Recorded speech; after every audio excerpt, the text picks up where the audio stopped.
Bienvenido a esta experiencia de transformación. Si este contenido te inspira, suscríbete ahora, activa la campana y acompáñame capítulo a capítulo.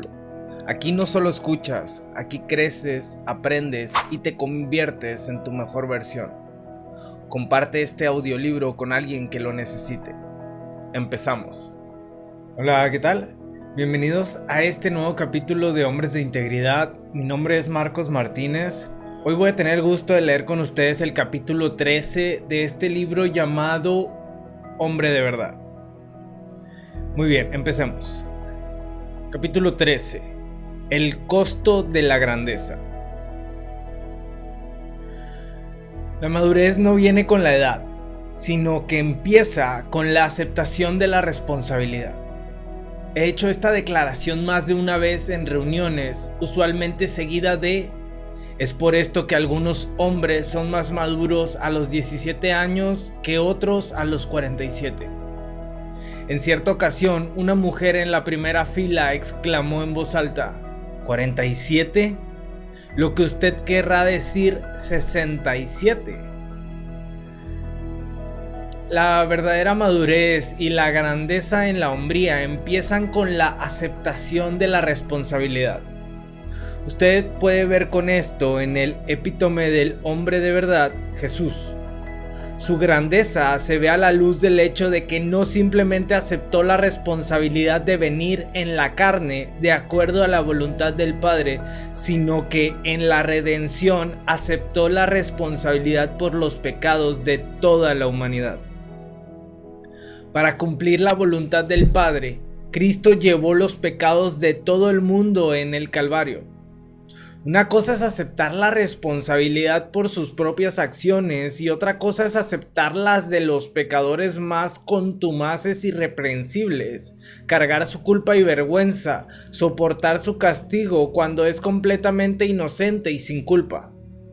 Añada a eso la maldad acumulada de toda la humanidad y definitivamente concluirá que Jesús debe ser el Hijo de Dios para haber llevado semejante carga.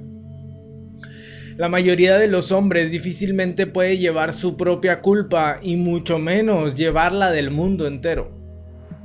La grandeza de Cristo se intensifica y glorifica por su disposición de ministrar y servir a toda la humanidad. Sirvió a los hombres al venir a ser el Salvador. Ofreció redención a todos mediante su obra de salvación en el Calvario.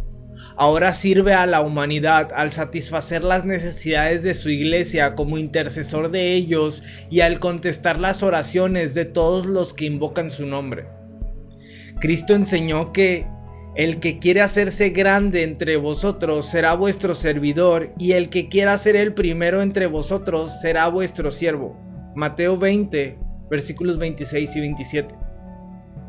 La grandeza viene mediante el servicio. Mientras más sirve, más grande llega usted a ser. Servir no es tratar de compensar por lo que otros no hacen. Servir involucra satisfacer las necesidades de otros mediante el amor, lo cual es una expresión de altruismo. La grandeza del Señor se vio cuando tomó la toalla para lavar los pies de Pedro. Pedro le dijo que necesitaba que le lavara no solo los pies, sino toda su persona. Esto es lo que Jesús realmente vino a hacer, pero en espíritu, y lo que estaba haciendo con los pies de Pedro era solamente un símbolo de su ministerio. La humanidad, ejemplificada en un acto tan servil, intensificó la enseñanza de Jesús, puesto que no enseñó solamente con la palabra, sino también con el ejemplo. Vamos a Juan 13, versículos 1 al 17.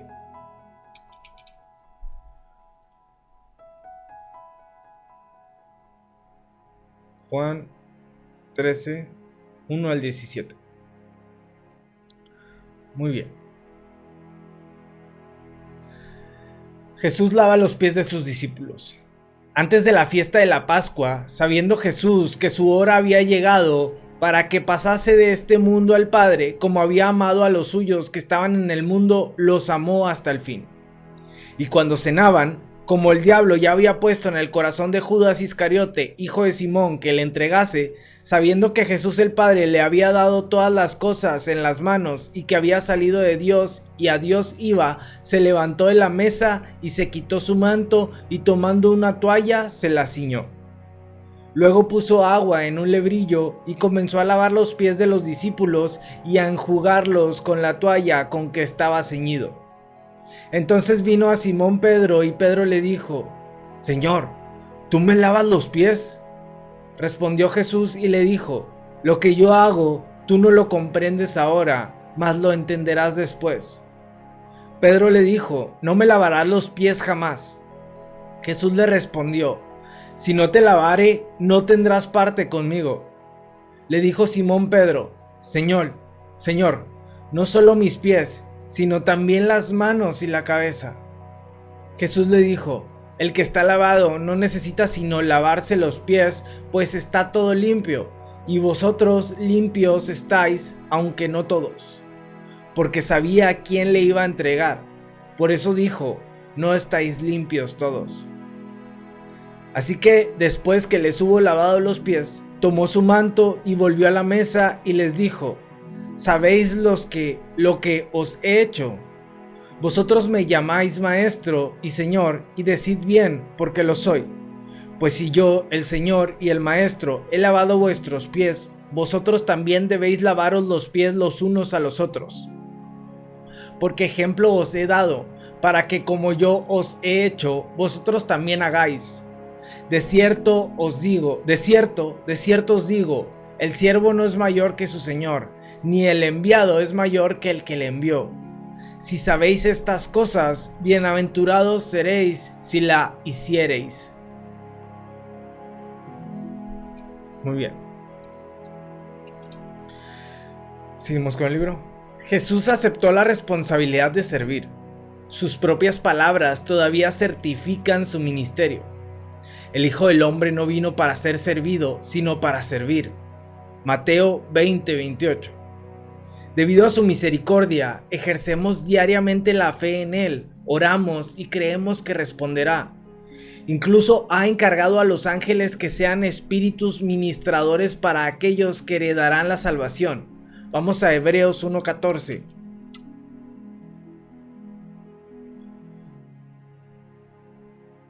Hebreos 1:14.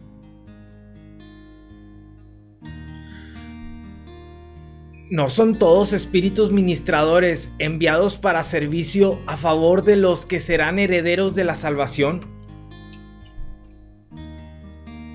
Su benevolencia no conoce límites, su gracia no tiene barreras, su amor no tiene fin. Billy Graham aceptó la responsabilidad de servir como embajador de Cristo por todo el mundo. Esto quería decir crecer en la responsabilidad personal, ministerial, cultural, espiritual, moral y en su confiabilidad. La grandeza de Billy Graham es visible en las multitudes a las cuales ha ministrado en la longevidad de su ministerio. Servir produce grandeza en el sistema del mundo, tanto como en el reino de Dios. La corporación General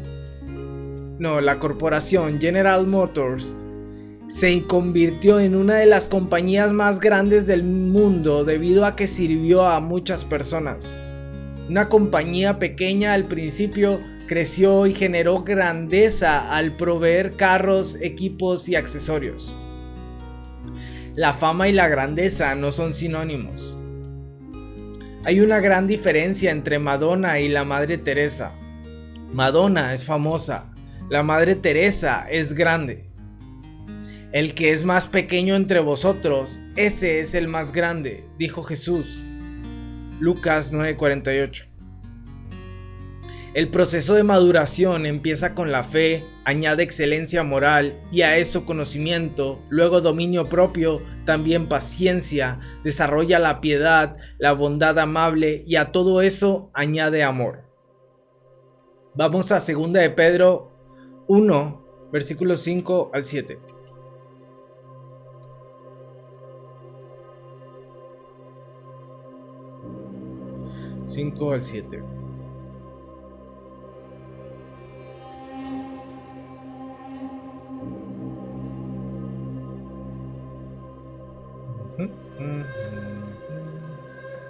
Aquí está.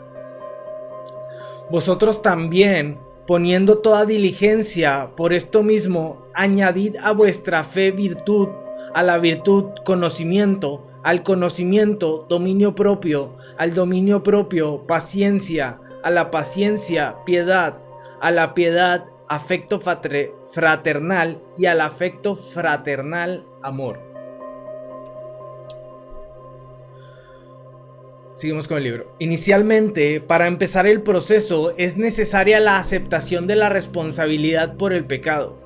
Hay que tratar con lo negativo antes de que pueda haber progresión positiva. La prueba de hombría. Eso faltaba. Ay, perdón, en la iluminación. La prueba de hombría. En el capítulo previo hablamos de Eva sucumbiendo a las 3 tentaciones básicas en lo que llamamos el pecado original. Ahora veamos la parte de Adán en él. La instrucción de Dios para Adán fue que no tocara del fruto del árbol de la vida que estaba en medio del jardín del Edén. Adán le dio el mandamiento a Eva. El diablo no confrontó a Adán, sino que engañó a Eva para que comiera del fruto.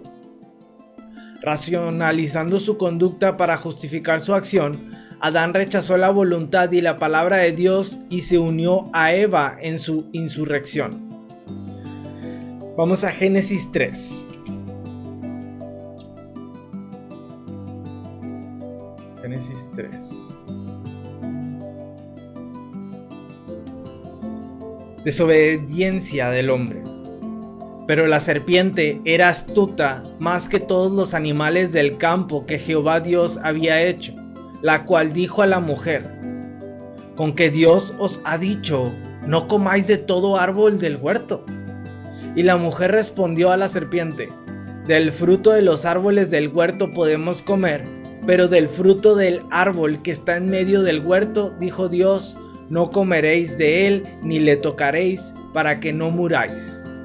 Entonces la serpiente dijo a la mujer: no moriréis, sino que sabe Dios que el día que comáis de él serán abiertos vuestros ojos y seréis como Dios, sabiendo el bien y el mal. Perdón. El bien y el mal. Aquí. Y vio la mujer que el árbol era bueno para comer y que era agradable a los ojos, y árbol codiciable para alcanzar la sabiduría, y tomó de su fruto y comió, y dio también a su marido, el cual comió así como ella. Entonces fueron abiertos los ojos de ambos y conocieron que estaban desnudos. Entonces cosieron hojas de higuera y se hicieron delantales.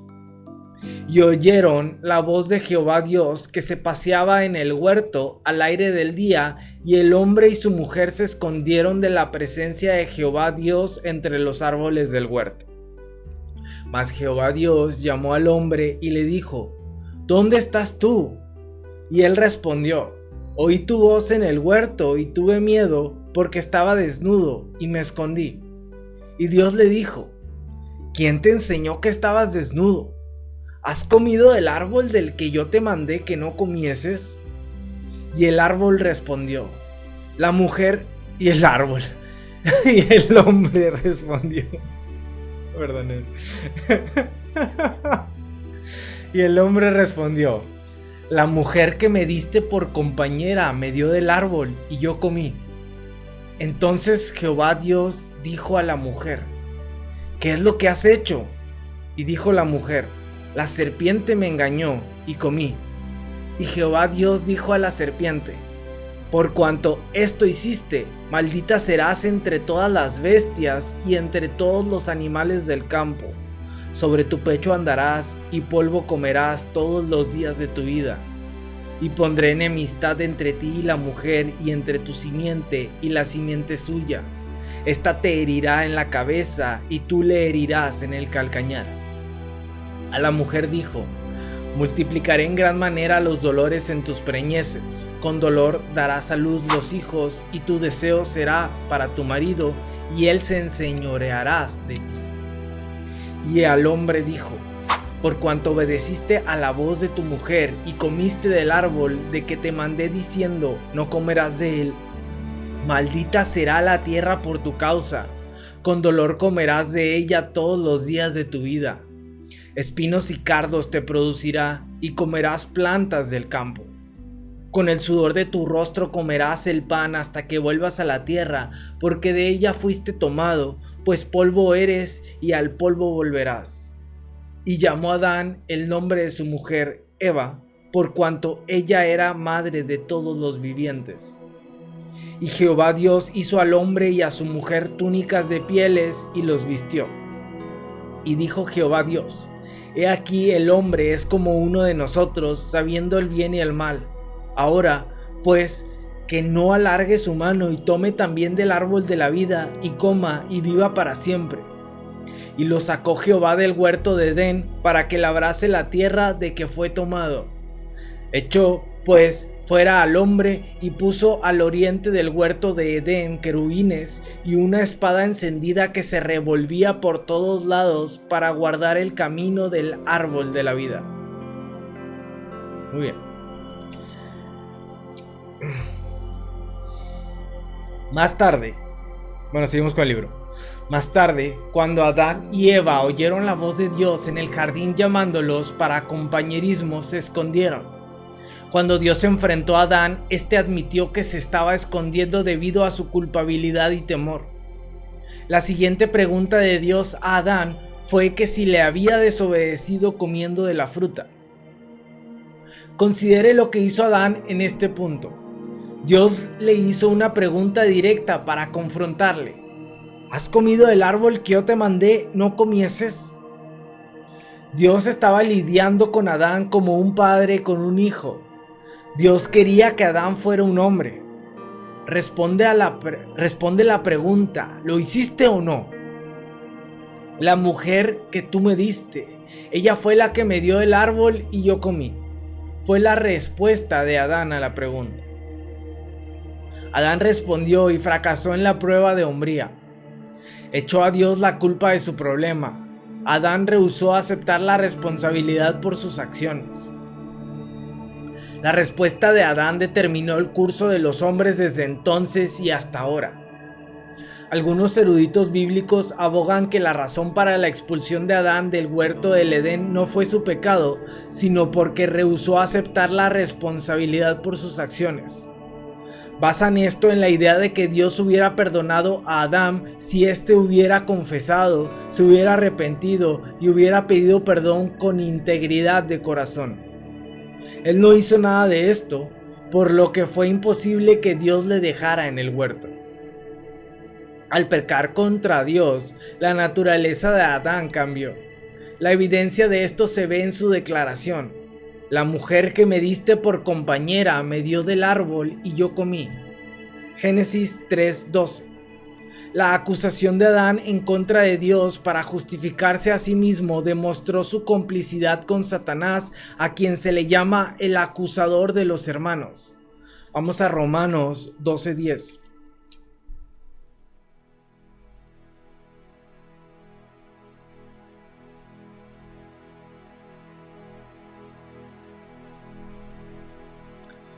Amaos los unos a los otros con amor fraternal, en cuanto a honra, prefiriéndoos los unos a los otros.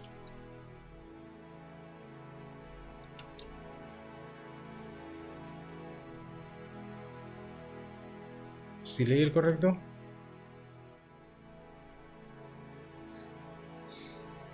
Ok, otra vez, vamos a leerlo. Amaos los unos a los otros con amor fraternal, en cuanto a honra, prefiriéndoos los unos a los otros. No le encontré la similitud, pero bueno, sigamos. Al acusar a Dios, Adán negaba su soberanía. La soberanía de Dios existe en su derecho absoluto de determinar lo que es bueno y malo para su creación, el hombre. Dios creó a Adán como un hijo. Él lidió con Adán como un hijo. Cuando Adán pecó, la completa revelación de la naturaleza de Dios como Padre Celestial tuvo que esperar por el advenimiento de otro Adán llamado el Hijo Unigénito de Dios. Jesús, como el postrer Adán, trajo la verdad de Dios como Padre y a través de su condición de Hijo hizo posible que los hombres pudieran llegar a ser hechos hijos de Dios al nacer del Espíritu de Dios.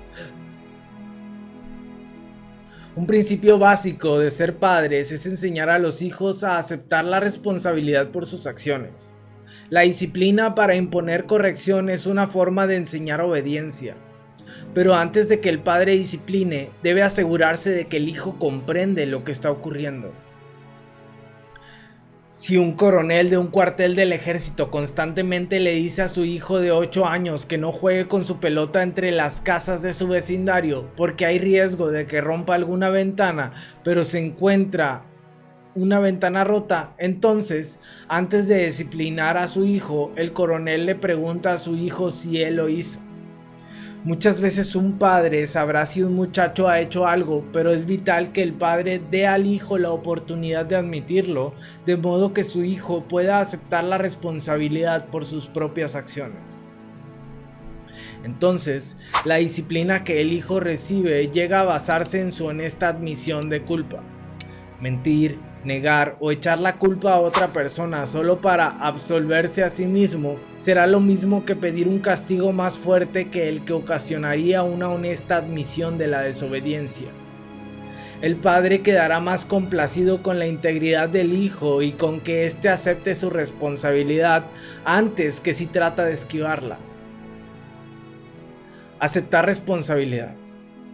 Saúl. Adán fue el primer hombre que no aceptó la responsabilidad, pero ciertamente no fue el último. Inseparablemente vinculado al amor de la verdad está la disposición a aceptar la responsabilidad de lo que es verdadero. Cuando Saúl fue confrontado por su pecado de ofrecer el sacrificio, usurpando la posición del sacerdote y por no esperar al profeta Samuel, Saúl acusó a Samuel de ser el culpable debido a que no llegó en el momento en que él pensaba que debía haber llegado. Vamos a 1 Samuel 13:11.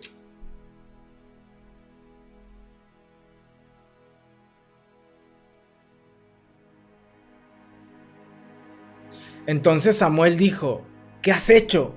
Y Saúl respondió: porque vi que el pueblo se me desertaba y que tú no venías dentro del plazo señalado y que los filisteos estaban reunidos en Micmas. Me dije: ahora descenderán los filisteos contra mí a Gilgal y yo no he implorado el favor de Jehová. Me esforcé pues y ofrecí holocausto. La acusación de Saúl al esforzarse por ofrecer el sacrificio ofendió a Dios y al rehusarse al arrepentimiento causó su rechazo como rey. El rey David, por otro lado, creció en estatura y favor con Dios y el hombre. Él asumió la responsabilidad total por lo que Dios le había ordenado con respecto a Israel, sus enemigos, el pueblo de Dios y sus propias acciones. Cuando el profeta Natán le confrontó en cuanto a su adulterio con Betsabé, David se arrepintió en cilicio y ceniza. Vamos a 2 Samuel 12, 16 y 17. 12 versículos 16 y 17. Entonces David rogó a Dios por el niño y ayunó David y entró y pasó la noche acostado en tierra. Y se levantaron los ancianos de su casa y fueron a él para hacerlo levantar de la tierra, mas él no quiso ni comió con ellos pan. Debido a que amaba la verdad, la aplicó a su vida. En Ziklag, las decisiones y acciones de David resultaron en la captura de las familias de su banda de seguidores. Fue el punto más bajo de su vida. Sus propios hombres, tan leales, firmes en su devoción, luchando por llevarlo al trono de Israel, ahora hablaban de apedrearlo. Acudiendo a la oración antes que al orgullo, David confesó sus decisiones incorrectas, buscó el perdón y la misericordia de Dios y se fortaleció en el Señor. Dios entonces le aseguró a David que recuperarían a todas las familias raptadas. La hombría de David, demostrada en la crisis, resultó en la recuperación de todo, incluso de su estatura a la vista de sus hombres. Vamos a 1 Samuel 30, versículos 1 al 19.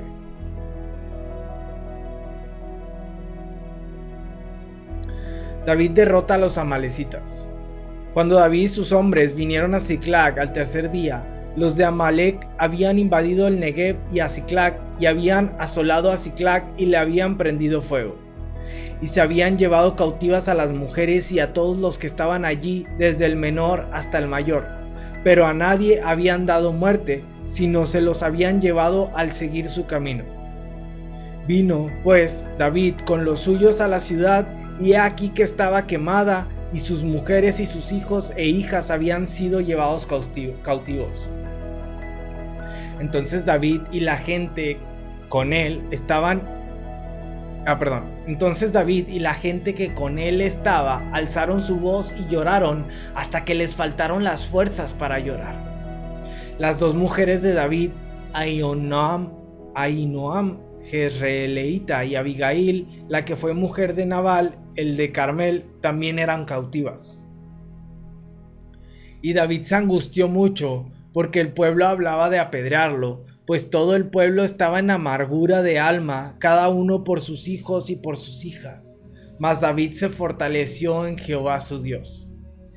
Y dijo David al sacerdote Abiatar, hijo de Ahimelech: yo te ruego que me acerques el efod. Y Abiatar acercó el efod a David, y David consultó a Jehová, diciendo: perseguiré a estos merodeadores, ¿los podré alcanzar? Y él le dijo: síguelos, porque ciertamente los alcanzarás, y de cierto librarás a los cautivos.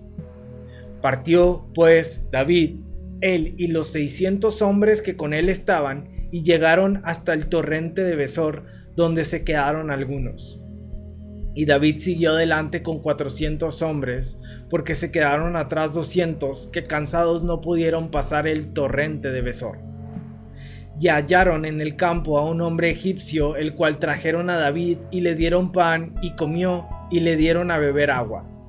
Le dieron también un pedazo de masa de higos secos, y 2 racimos de pasas. Y luego que comió, volvió en él su espíritu, porque no había comido pan ni bebido agua en 3 días y 3 noches. Y le dijo David: ¿de quién eres tú y de dónde eres? Y respondió el joven egipcio: yo soy siervo de una amalecita, y me dejó mi amo hoy hace 3 días porque estaba yo enfermo. Pues hicimos una incursión a la parte del Negev, que es de los cereteos, y de Judá, y al Negev de Caleb, y pusimos fuego a Ziklag. Y le dijo David: ¿me llevarás tú a esa tropa? Y él dijo: júrame por Dios que no me matarás ni me entregarás en mano de mi amo, y yo te llevaré a esa gente. Lo llevó pues, y he aquí que estaban desparramados sobre toda aquella tierra, comiendo y bebiendo y haciendo fiesta por todo aquel gran botín que habían tomado de la tierra de los filisteos y de la tierra de Judá. Y los hirió David desde aquella mañana hasta la tarde del día siguiente, y no escapó de ellos ninguno, sino 400 jóvenes que montaron sobre los camellos y huyeron. Y libró David todo lo que los amalecitas habían tomado, y asimismo libertó David a sus 2 mujeres. Y no les faltó cosa alguna, chica ni grande, así de hijos como de hijas, del robo y de todas las cosas que les habían tomado. Todo lo recuperó David. Muy bien, sigamos con el libro. Pablo. El apóstol Pablo asumió voluntariamente la responsabilidad por la revelación de la iglesia, la cual Dios le dio mientras estaba en un exaltado tercer cielo. Pablo llevaba con oración en su corazón y en su mente a las nacientes iglesias.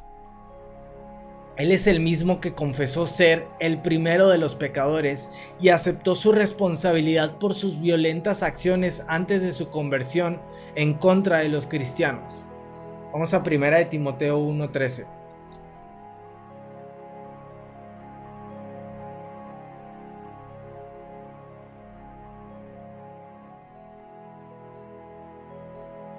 Habiendo yo sido antes blasfemo, perseguidor e injuriador, mas fui recibido a misericordia porque lo hice por ignorancia en incredulidad.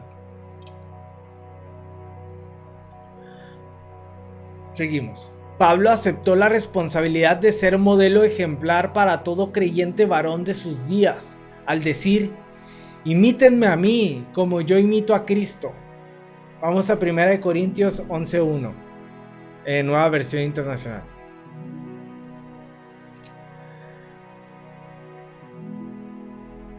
Primera de Corintios 11:1 en NBI.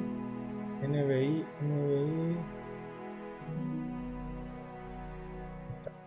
Imítenme a mí, así como yo imito a Cristo. Aquí está. Muy bien. Todavía lo hacemos. Hombres hoy, los atletas que tienen fama y fortuna como resultado de sus capacidades y proezas, deben aceptar la responsabilidad que esto conlleva. Hombres y mujeres jóvenes los admiran y emulan. Rehusar aceptar la responsabilidad como modelo ejemplar es simplemente desdeñar el deber social.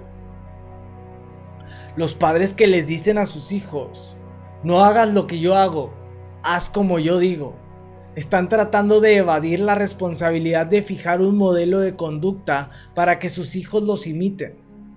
Los hijos puede que no siempre le escuchen, pero siempre le imitarán. Jack King es un representante regional de la red de hombres cristianos. Trabajamos, oramos, viajamos y servimos juntos por todo el mundo. Él vino al ministerio con un testimonio destacado. Asesinato estilo ejecución, pregonaban los titulares de los periódicos cuando el padre de Jack fue encontrado asesinado por unos disparos en la cara.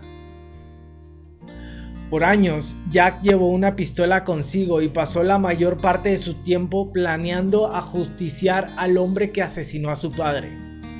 Habiendo sido antes sargento e instructor del ejército de los Estados Unidos, Jack tenía una rudeza rigurosa que se traducía en un agudo odio por el asesino y una intensa sed de venganza. Lo peor de todo era que creía saber quién era el asesino de su padre, un socio de su negocio. Entonces Jack se convirtió y Jesucristo cambió su vida instantáneamente, liberándolo de su intenso odio. Pero incluso como un hombre regenerado, el dolor del asesinato de su padre todavía anidaba en su corazón. Una noche, durante un culto en una iglesia, oyó la palabra de Dios de que si no perdonaba, Dios no lo perdonaría a él. En ese momento oró y pidió a Dios que le perdonara por el odio y actitud asesina que había tenido. Creyó con todo su corazón que Dios escuchó y contestó su oración, pero no estaba preparado para la prueba inmediata que Dios le envió. Apenas pocas noches más tarde, su esposa le pidió que fuera a la carnicería para comprar carne molida. Al conducir por las calles oscuras, notó una conmoción debido a un incendio en la calle siguiente. Al acercarse, Jack reconoció que el local incendiado era la bodega donde él había encontrado a su padre asesinado, que ahora era propiedad del hombre que Jack creía que era el responsable de la ejecución. Pensando para sí mismo, se lo merecía, Jack siguió su camino a la carnicería. Sin embargo, una vocecita le dijo que debería ir en busca de aquel hombre y pedirle perdón. Cuando dejó la tienda y emprendió el camino de regreso a casa, halló que no podía silenciar la vocecita interna y espontáneamente dio vuelta en la otra calle para ver si podía encontrar a su anterior enemigo.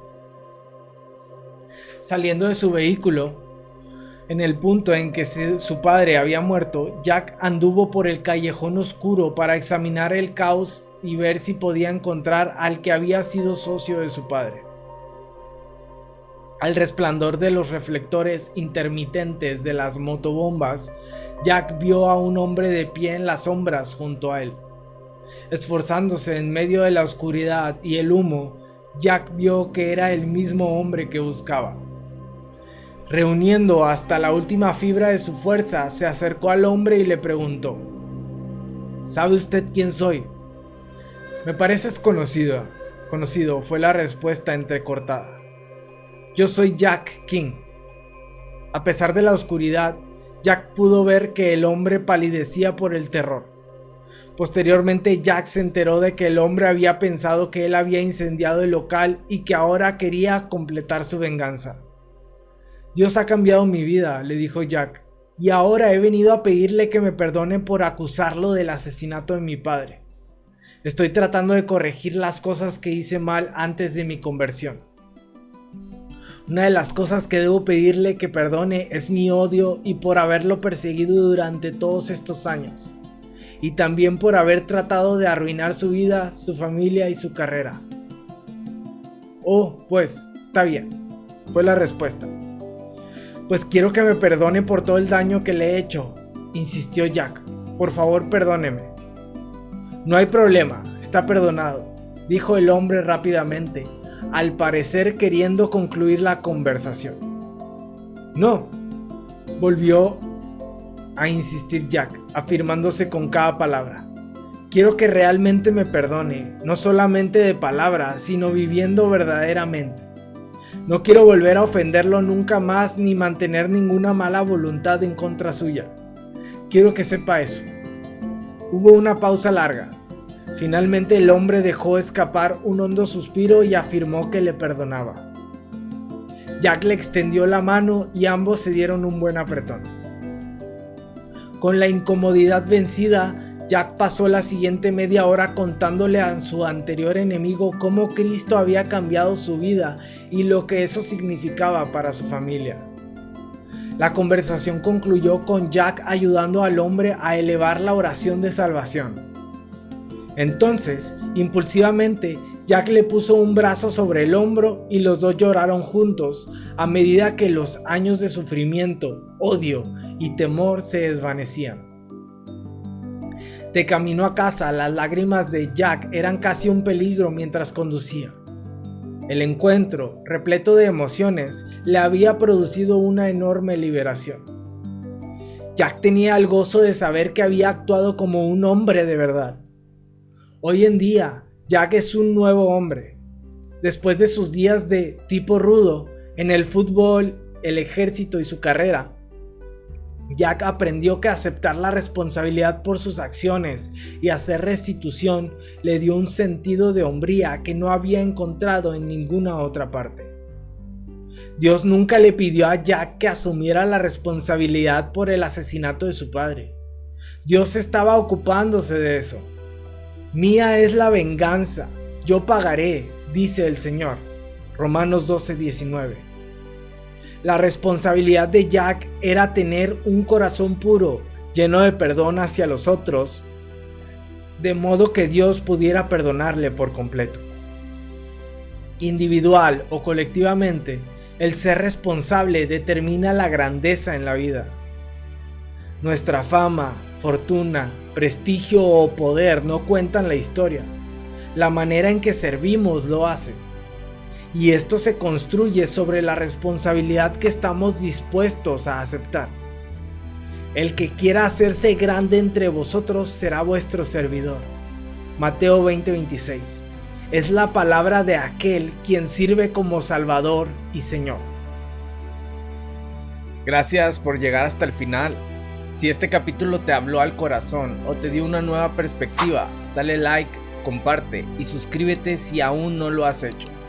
Sigue con el siguiente episodio y no pares tu proceso de transformación. Recuerda, la constancia es el puente hacia el cambio real. Nos escuchamos en el próximo capítulo.